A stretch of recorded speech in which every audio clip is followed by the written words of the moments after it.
Hi, I am Anshul and I like to talk. तो आज हम लोग डिस्कस करने वाले हैं कैसे एज अ टीनेजर आप पैसे बचा सकते हो। मैं आपको बता दूं, if you are in teenage, first advice is get a job. कोई भी जॉब लो, कोई भी इंटर्नशिप लो, कुछ भी लो, but get it as soon as possible. जितना जल्दी हो सके उतना जल्दी लो, बिकॉज वो फील्ड में उतरना, वो फील्ड में जाना, उसका एक्सपीरियंस लेना इज वेरी इंपॉर्टेंट। एंड जब आपको आपकी पहली सैलरी मिलेगी हाथ में, तो द फर्स्ट थिंग ऑब्वियसली आप थोड़ा ऐसे दिमाग में चलोगे कि हाँ थोड़ा सेव करते ये वो, बट नहीं होगा। फर्स्ट 3 मंथ्स, पहले 3 मंथ के सैलरी आपके हमेशा उड़ेंगे। यहाँ खर्च हुए, वहां खर्च हुए, ये वो, क्योंकि आपको ट्रैक करना, इन्वेस्टमेंट एक्सपेंसेस ट्रैक करना, कहाँ खर्च हो रहे ये वो, तभी नहीं सूझा होगा। So this was the first advice. Second would be कि आप अपने एक्सपेंसेस को ट्रैक करो। कहाँ खर्चे हो रहे हैं, कहाँ नहीं हो रहे हैं, कहाँ फिजूल के खर्चे हो रहे हैं, वो सबको ट्रैक करो, नोट करो कि लाइक अगले महीने से ये नहीं होना चाहिए। जो एक इम्पल्सिव बाइंग का डिसीजन होता है ना, जब आपके बैंक में पैसे आ जाते हैं, सैलरी आ जाती है, तो जब अगर आप मॉल में गए हो या कुछ, तो वो कुछ दिखता है तो ऐसे होता है, एक टेम्पटिंग तो होती है। ऑब्वियसली ह्यूमन नेचर है, टेम्पटिंग होगी, पैसे है, उधार नहीं देना है किसी को, मेरे ही पैसे हैं, मैं खर्च करूंगा ऑब्वियसली। तो वो एक टेम्पटिंग जो होती है, अगर वो चीज आपको चाहिए, वो अगर आपकी लाइफ में कुछ वैल्यू ऐड कर रही है, अगर वो चीज के बिना आपकी लाइक थोड़ी लाइफ नॉर्मल चल रही थी, वो चीज के साथ थोड़ा आपके लाइफ में एक अपग्रेड आ जाएगा कि लाइक एक चीज थोड़ी कंफर्टेबल हो जाएगी, कोई चीज, या वो आपके स्किल्स में कुछ ऐड कर रहा है, तो आप डेफिनेटली उसको ले लो। बट अगर वो सिर्फ एक टाइम पास के लिए है, जो आप 1-2 हफ्ते तक उसके साथ टाइम पास करोगे और फिर भूल जाओगे, तो you should reconsider thing buying it. और एक इसका साइकोलॉजी है कि इम्पल्सिव परचेज कैसे रोकना, कि लाइक आप 3 दिन दो उसको, अगर 3 दिन बाद भी अगर आपको ऐसे मन नहीं कर रहा है उसको लेने का, तो आपको उसकी जरूरत नहीं है। पहले दिन पे आपने देखा, सपोज मैंने बैग देखा, मुझे चाहिए, मैं 3 दिन लूंगा। 3 दिन बाद अगर मुझे ऐसा लग रहा है कि इतना भी कुछ मतलब आपको फर्स्ट टाइम में उसकी जरूरत नहीं थी। This is the psychology. Assets and liabilities में बता देता हूँ। Assets is something which adds money to your bank, जो आपको कमा के दे रहा है।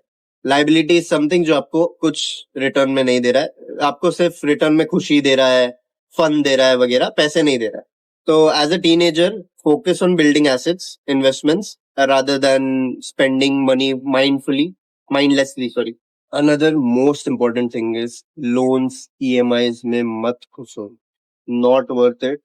वो आईफोन, वो महंगी घड़ी, ये वो महंगे शूज, नहीं जरूरत है, बाद में भी ले सकते हो। पैसे हैं तो आईफोन ले लो, EMI के चक्कर में मत जाओ।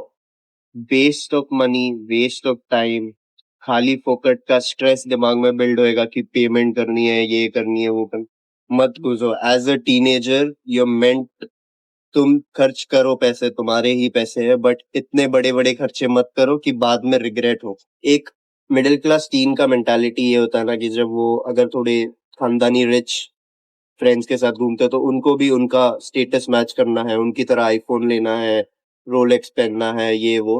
But if you realise in the long run, अगर तुम्हारे उस पे ऐसा हो ना, बट अगर गलती से कुछ इमरजेंसी फंड की जरूरत पड़ गई, पैसे की जरूरत पड़ गई, तब तुम रियलाइज करोगे कि वो आईफोन की जरूरत नहीं थी तुमको। Your main concern, your main responsibility should be your family. Status symbol में मत घुसो। पूरी लाइफ पड़ी है, यू जस्ट 18, पूरी लाइफ पड़ी है हर चीज करने के लिए। Don't rush into things. As soon as पैसे मिल गए, इसका मतलब ये नहीं कि ये खरीद लो, वो खरीद लो। एक सिंपल सा एडवाइस देता हूँ, कोई भी ट्रेडिंग ऐप डाउनलोड करो, उसमें म्यूचुअल फंड्स का ऑप्शन रहेगा, उसमें जाओ, एक कोई भी सिंपल सी SIP करो, ऑटो पे एनेबल करो, ऑटोमेटिक तुम्हारे बैंक से एवरी मंथ के एक डेट जो तुम चूज करोगे उस पर कट होगा। तुम फिर रियलाइज करोगे कि जितना कम में तुम अपना स्टैंडर्ड ऑफ लिविंग मेंटेन कर पा रहे हो उतना बेटर है, जितना ज्यादा पैसा तुम इन्वेस्ट कर रहे हो उतना बेटर है। और ये भी मत सोच के चलो कि चलो अभी जॉब मिल गई 18 की उम्र में, ये वो 40 साल तक जॉब करूंगा, छोटी सी 5,000 पर मंथ की सेविंग्स कर दूंगा, 50 साल बाद 1 करोड़ रुपए मिल जाएंगे। 50 साल बाद 1 करोड़ का तू करेगा क्या था? खुद पे तो खर्च नहीं कर पाएगा, फैमिली के लिए चलो खर्च कर देगा, आगे जो तेरी जनरेशन आएंगे वो बहुत हेल्प कर पाएगा तो उनकी।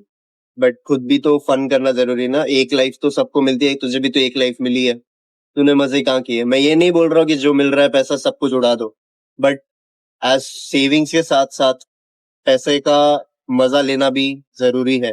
एक्सपीरियंस लेना जरूरी है, ट्रैवल करना जरूरी है। The best advice I got कि अगर तुम टीन एज में हो और तुमको घर पे पैसे देने की जरूरत नहीं है, तुम्हारा घर टचवुड भगवान की दया से अच्छा चल रहा है, तो तुम 18 ईयर्स के हो और तुम जितना भी कमा रहे हो उसका तुम make the most of it.